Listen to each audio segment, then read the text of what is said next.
Hey! And we're back. The internet cut us off. Technology. It's a good thing we have Dante here fixing everything.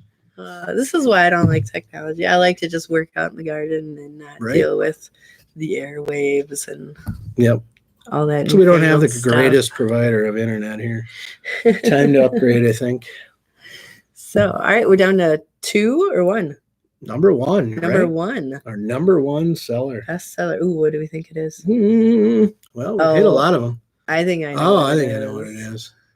It's something that I had to bug you guys for almost every week to restock since it was so popular. And it's something that we usually offer here in store as a sample to all of our customers who walk in.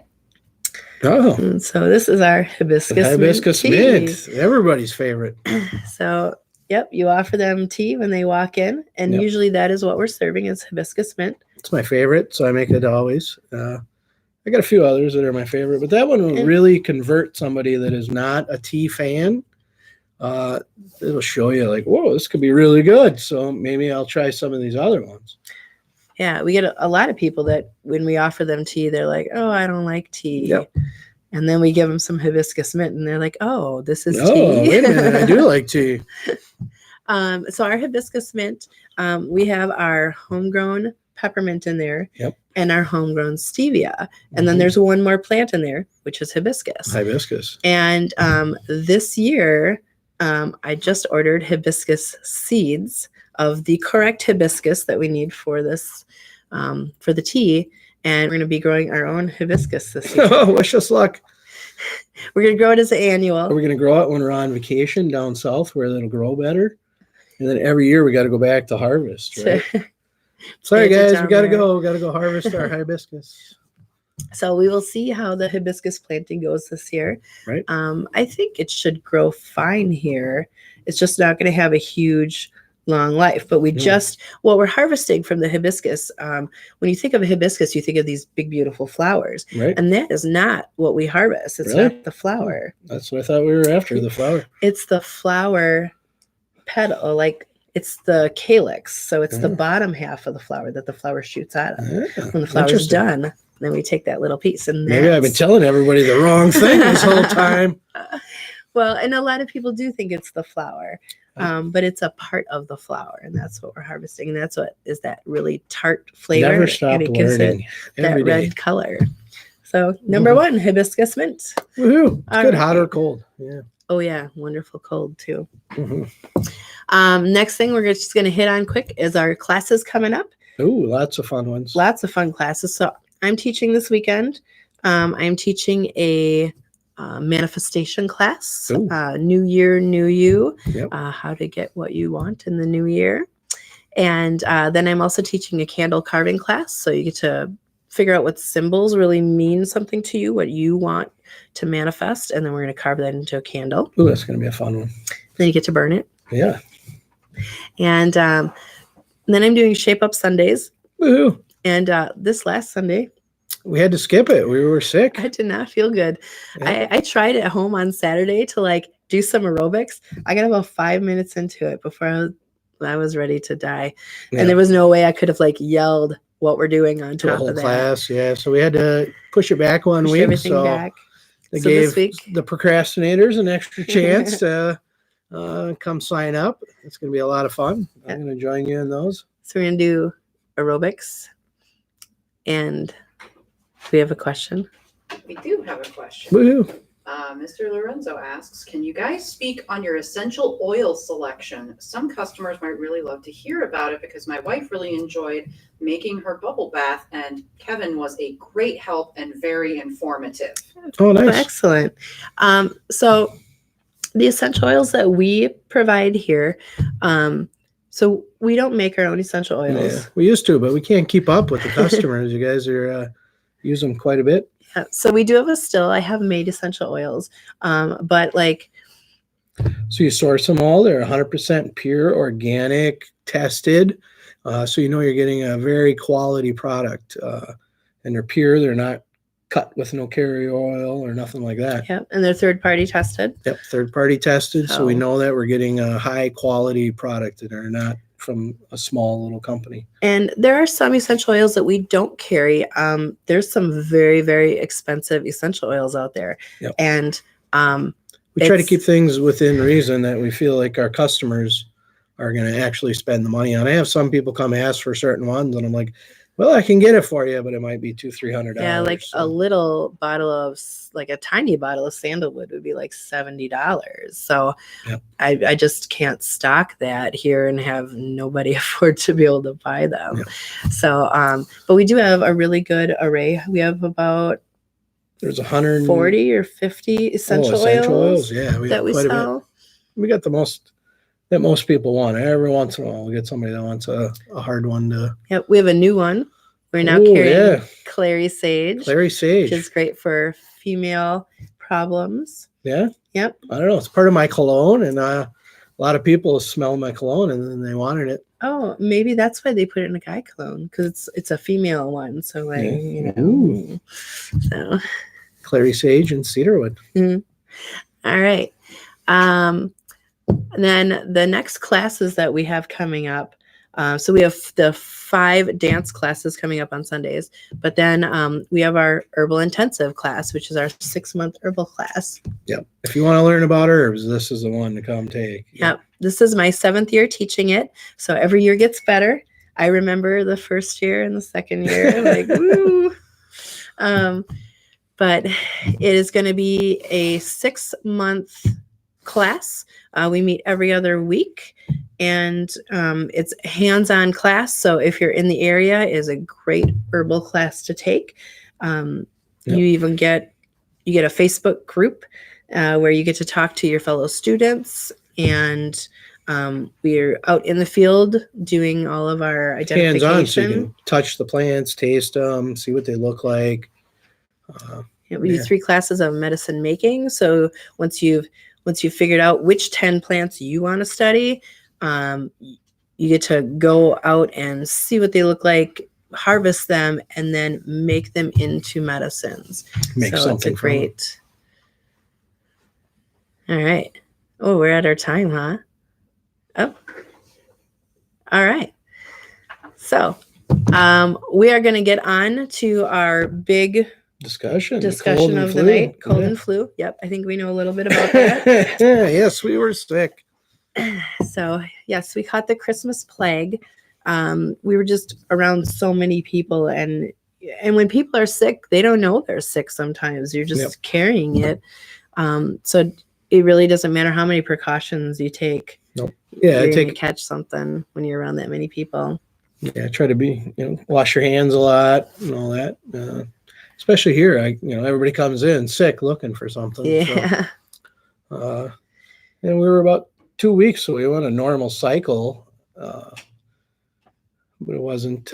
We used elderberry to. Yeah, we started with elderberry. So what we really should have taken is I've got my immune boost here, and before the holidays, I really didn't think of it. They kind of just snuck up on me, and I went and saw everyone. We should have been pre-gaming and getting our immune boost. Should have been hitting the immune boost. So in our immune boost is echinacea. Echinacea, amazing plant that does grow here in Wisconsin. It is a native in Wisconsin. Look at that. And what we use is the roots of the echinacea, but you can also use the leaves of the echinacea. And then about 2 years ago, I saw going around on Facebook as people were using the flowers of the echinacea, which actually is a very pretty tea because it's the purple petals. And so we just got to harvest it when the energy is at that spot, right? Yep. So when we harvest the roots, we're harvesting either in the spring or the fall when there's the energy is in the roots. There's no top growth. Yep. And then, so if you're going to harvest the leaves, you would want to harvest those actually before it starts to flower. Correct. And then if you're going to harvest the flowers, you want to harvest those in full bloom. Full bloom, yep. That's when all the medicine, all the energy is there. And there are I've seen some great, my herbal friends that have been harvesting their echinacea. They've been harvesting all of it. So as the season goes on, they harvest all of it and they make this really cool echinacea tea with all of the pieces in it. Nice. We use the roots because I feel from my teachings and my learnings that it is the strongest part of the That's where plant. the most medicine is concentrated, and we ain't worried about when we're making a tincture how pretty it looks. It's just how well does it work. Yeah. Yeah. And making a root tincture, harvesting roots and scrubbing them and chopping them and tincturing them is quite the process. Yep. And then we have another root in here. It is astragalus. And super good. I had done some research on astragalus, and it came up as a Chinese herb. And so for some reason, my mind thought, oh, this isn't going to grow here. Even though like China is cold, it's kind of the same level plane, as us. And then when I really got to see what an astragalus plant looked like, it is really a vetch. And vetch is one of our native weeds here that's like so hard to get rid of. So it's in the legume family. And so I bought a plant, and I was still really iffy about whether I could grow it over the winter here or not. And so the first year I brought it in, and I was super babying it, and I thought I killed it. It looked really dead. But then in the spring, it just shot up again because it's a perennial here. So I did all that babying, and I could have just left it out in the ground, which is what I do now. So I harvest half of our plants, and then I leave half to grow. Yep. And that is what is in our immune boost. So we should have definitely started taking this before we got sick. Yep. So what else do we use? Some colloidal silver. So this one we make at home also. Colloidal silver is not an herb. We do a lot of herbal stuff here, and this is like pretty much our one thing that is weird and not herby. But we make it. Colloidal silver is made with we take distilled water, and we have this big beaker, and we put silver bars into the water, and then send an electrical current through it, right? Yep, they have electrodes on them, and so it's sending that silver through the water to the next electrode, and it's got a spinner in there, so it keeps everything elevated in the water. Pulls ions off the silver. Yeah. And my machine, when you buy a silver product in the store, what you're looking at is parts per million. And the typical parts per million is 20. And so my machine will actually stop when it's at 20 parts per million, which makes it really easy for me. Nice. Yep. Set it and forget it. Indeed. So colloidal silver, or ionic colloidal silver, is been used for many different things. And I use it as an antibiotic. Yep. So between the elderberry, which is an antiviral, and the colloidal silver, like we should have everything covered. Totally. I also use colloidal silver. It is an antifungal. So I've used it on my plants that get like powdery mildew and stuff. So I spray them down with colloidal silver. And I've even had, I had a friend who had like mold in her bathroom, and she bought the colloidal silver from me, and she just sprayed it around her bathroom and got rid of the mold. Nice. So it has a lot of different uses. I like it in cuts and different stuff too. Yeah, you can use it topically. And while we were sick, like we were drinking it, but I was using it in my nebulizer because my sickness was all up in my lungs. And so when you're taking any kind of natural medicine, you want to get it to where it needs to be the most. And my infection was in my lungs. So I was nebulizing it and inhaling it right into my lungs. Definitely. We also give it to the kitty cats. It's very animal friendly because it has no flavor to it. So they don't really realize they're getting medicine. Yeah, it's way better than a tincture tasting as far. And right now, Mama Kitty has some kind of infection going on. Like she's got a drippy nose and drippy eyes. So I've been giving her the colloidal silver too. So taking care of that. Yeah. Now we can talk about our essential oil. Speaking about essential oils, right? Eucalyptus, one of my favorites. So when people come into the store and they tell me they're a little stuffy, I'll put some on a piece of paper for them to smell on, and clears out your sinuses instantly. It's really cool. Yeah. So you can do that. You can, we didn't bring any of our inhalers up here. So you can, you just sniff the eucalyptus. We do make this really convenient nasal inhalant, which has eucalyptus, camphor, and menthol in it. Yep. You can carry that around with you and clear out the sinuses. It works really well. I always had a stuffy nose. Like it's kind of common for me, even when I'm not sick. So it was really nice and convenient for me to have that inhaler, like just in my pocket or in my purse, and be able to use it all the time. Definitely. To open up the sinuses. And then eucalyptus, when you're really, really congested, the best way to use it is to heat up some water in a bowl or a cup, put a couple drops of eucalyptus in there, put your towel over your head, and inhale that steam. Yep. I learned the hard way, 4 drops is too much. That was one of the first ways you tried to treat me a long time ago when we first met. So 2 drops is good. 4 drops, and you got to like open up your little tent. Fresh air in here. All right, what's the next one? Oh, oil of oregano. So this one, it's a spicy meatball. This one I started using. I didn't have too much sinus stuff going on. Yeah, I didn't get any. But I did use it kind of as for its antibiotic, antimicrobial properties.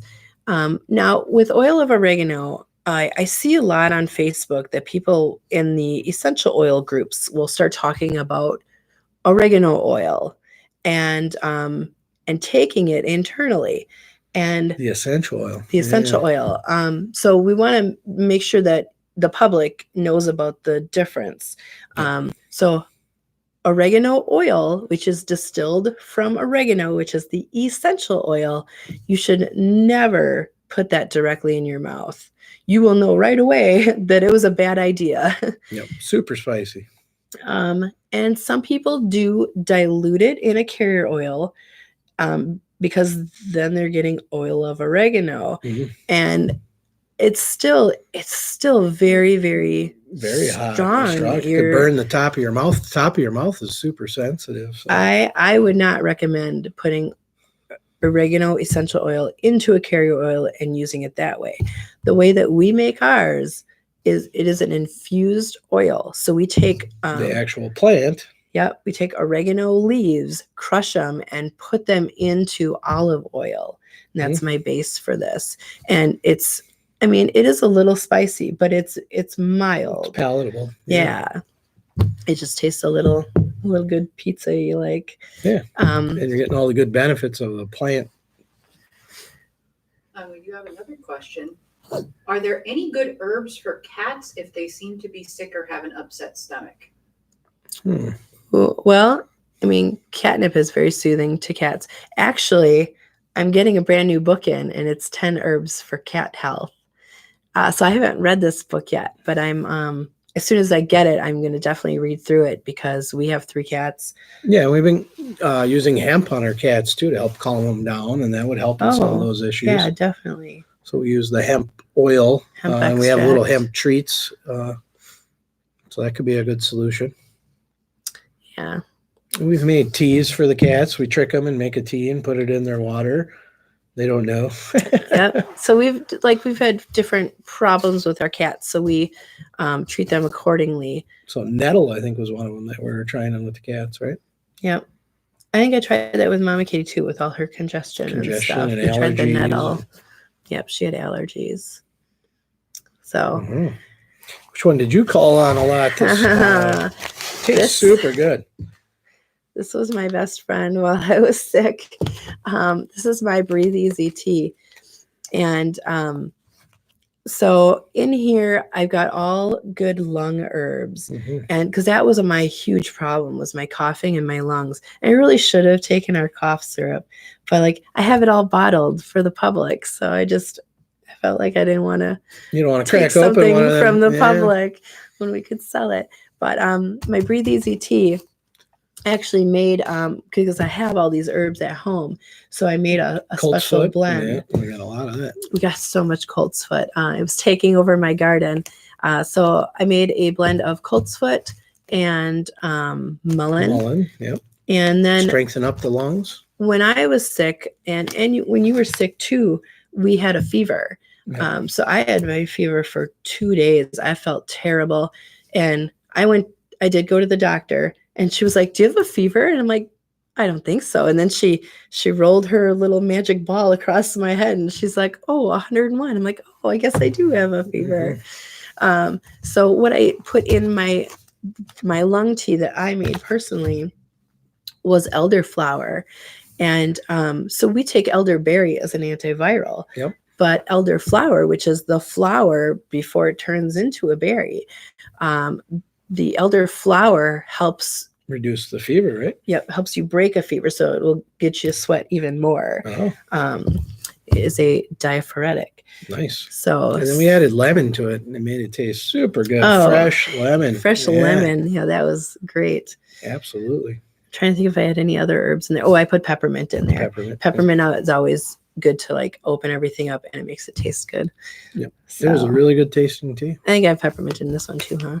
Mm-hmm. I don't have my glasses on. Something's in there. So, and then this is our cold and flu tea. So this is more of a blend of a lot of different herbs. So I didn't take this when I was sick because I was really concentrating on my lungs. Lung issues, yeah. But in here, so I have the peppermint in there again. And this one I do have the elderflower in. So it's going to boost up the fever for you and knock it out. And this one I have hyssop. So I just took some, we just made some cold and flu tea samples at the lab the other day, and I was making my blend, and I got to my hyssop, and hyssop is great for the lungs. And I didn't have very much left. So we had enough to make the tea samples, but hyssop, like, we won't have any more until I harvest again, and I don't have a big crop of hyssop. So I'm actually going to be calling on my students and, saying, hey, who harvested hyssop last year? I'll buy some from you. Because I like to buy from a trusted source that I know that they grow it well. Grow it well and organic. Yeah. And hyssop was the herb of the year last year? That was anise hyssop, which is a little different. Yeah. And then I've got rose hips in here, so they're full of vitamin C. And we did a lot of orange juice when we were sick, trying to keep up our vitamin C. And then I've got thyme in here, and thyme, like we talked about the oregano being an antimicrobial and an antibiotic, and the thyme and oregano are so very closely related in the botanical scheme. And then I have yarrow in here too, and yarrow would be my second choice as a diaphoretic. So the elderflower that we took, yarrow is the other one. And then I have some stevia in here, so it tastes Sweeten good. it up a little bit, yeah. Yarrow is one of my favorite herbalists too. I don't know if you guys know him. But. Yarrow Willard. Check him out on YouTube. We love him. So, we have a ton of other different herbal cold and flu products. Yep. And so when we get sick, because we have them right at our fingertips, we tend to like try them all and use them all. See what's going to work. Yeah. So this time I think the lung tea really worked for me. Yeah. Lessened the symptoms, shortened it a little bit. Still went through it like everybody else, but elderberry. Yep. And we even went to the doctor, and we told him, we were straight up with him. We're like, well, we're herbalists, so we'd like some natural remedies. Yep. And we told them about elderberry, and she was like, oh yeah, I've heard of elderberry. Keep going with that. That's good. So that's good. Doctors are starting to hear about it. So yeah, lots of cold and flu. Anybody else deal with a cold this year? You heard all about ours now. So. Yes. Did anyone else take any natural products for your cold and flu? Anyone out there?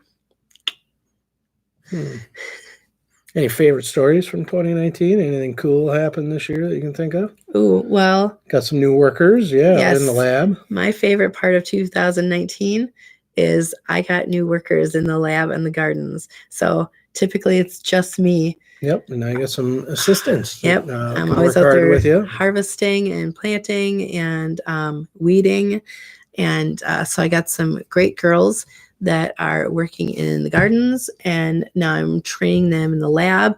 So now I don't have to make everything. They just take my recipe and help me make it, which is great.